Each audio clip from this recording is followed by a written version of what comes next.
Hi, today I'm going to talk to you a little bit about a type of bean that I ate growing up. It's called Bambara beans.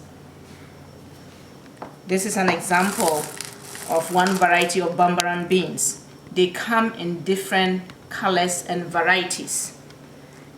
This is the red and purple brown one, but they come in black, they come in white as well. At harvest time, this crop grows kind of like peanuts. At harvest time, we like to eat it, cook the fresh one, which comes out very nicely with the shells. And when you're eating, you take off the shells and then eat it like that. But after harvesting, you can dry the Bambara bean with the shells on till they are dried. Then you slightly pound them with a mortar and a pestle, or you trash them in a bag, and then winnow to separate the Bambara beans from the shells. The shells kind of look like this. There's one or two pieces here. So when that is harvested, dried, and separated, then you can store it. In Africa, we store it with a little bit of ash, and we get the ash from the burnt woods that you use in making your dishes at home, and then it can be stored and used during the year.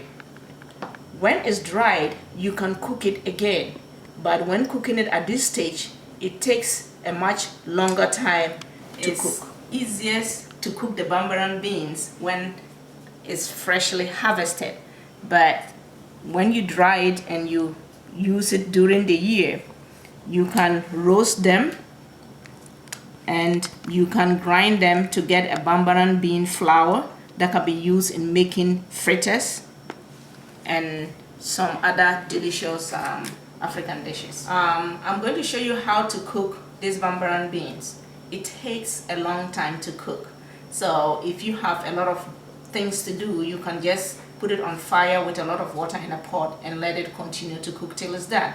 But when you finish cooking the Bambara beans, you can make a stew to go with it. But in its simplest form, what we ate growing up, you just needed some shea butter. And I'll be talking about shea butter later on my blog. When it's cooked, you just pound a little bit of dried herrings, dawa, and then I mix it with the Bambara beans and just cut about half or a quarter of this into the serving that you are going to take.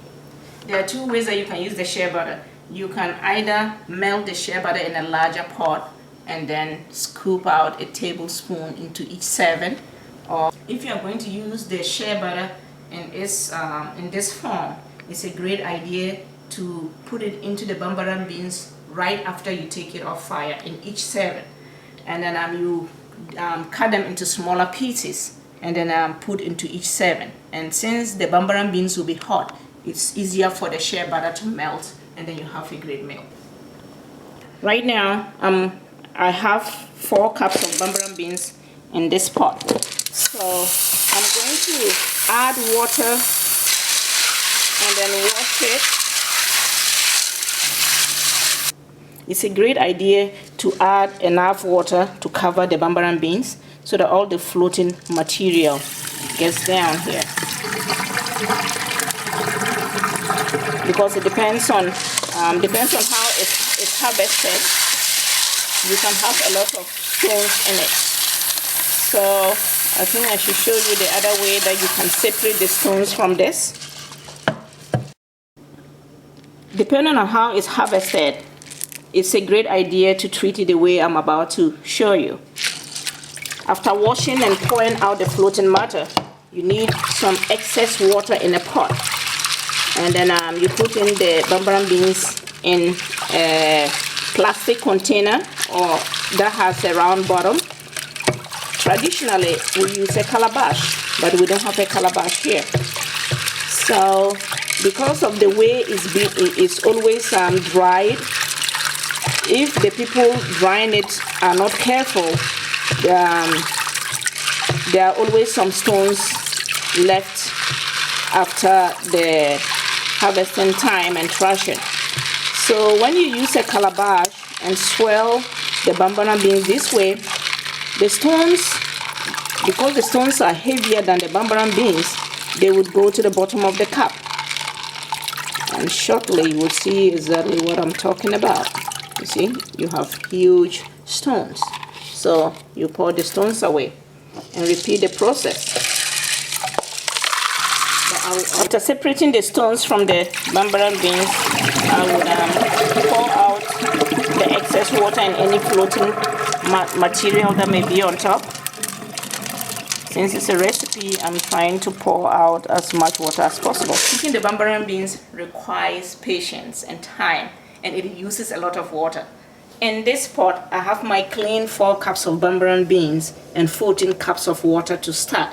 So I'll continue adding water as needed until it's done.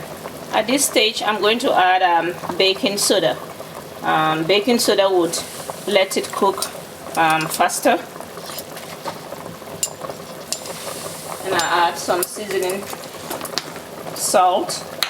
But remember that when it's ready, I'm going to be mixing some spices with the oil and using it on that. So I add about a tablespoon of salt. It's not done yet.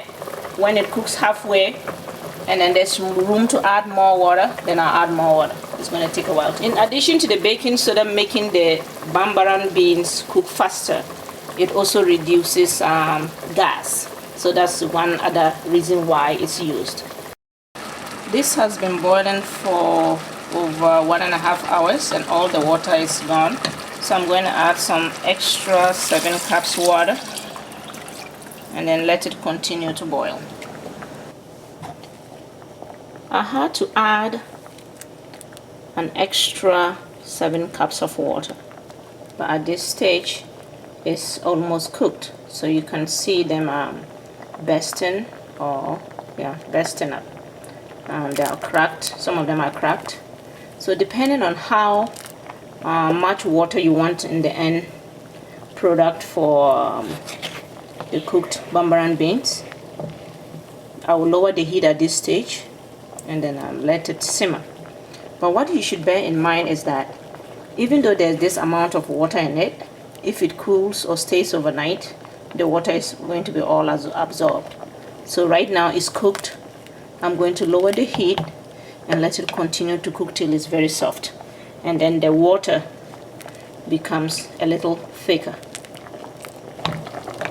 The bambara beans is cooked, and as you can see, the water is now thicker than what it was. I ended up adding some extra water, so this should be good, so that by the time it cools up, it's all mixed well together.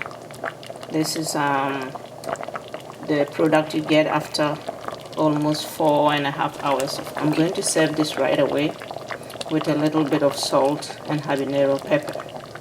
The pepper is optional, and then the salt as well, so depends on what you want. If you don't feel comfortable using the shea butter, you can go ahead and add about a teaspoon. If you don't feel comfortable using the shea butter, you can substitute the shea butter with extra virgin oil. So for each serving, you can add a teaspoon of extra virgin oil and sprinkle a little bit of salt and pepper over it, and you have a great meal. I've cut the shea butter into 8 pieces because I don't want too much oil in this. I'm going to show you what I do. I put this in and it will start to melt because it's hot. If you like a lot of shea butter, that should be good, but about this size should be okay for the bowl. See, it started melting.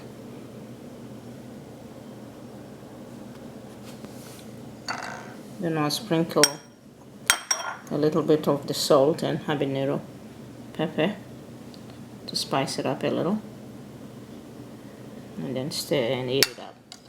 So this is the end product. Bambara beans served with shea butter and pepper and salt.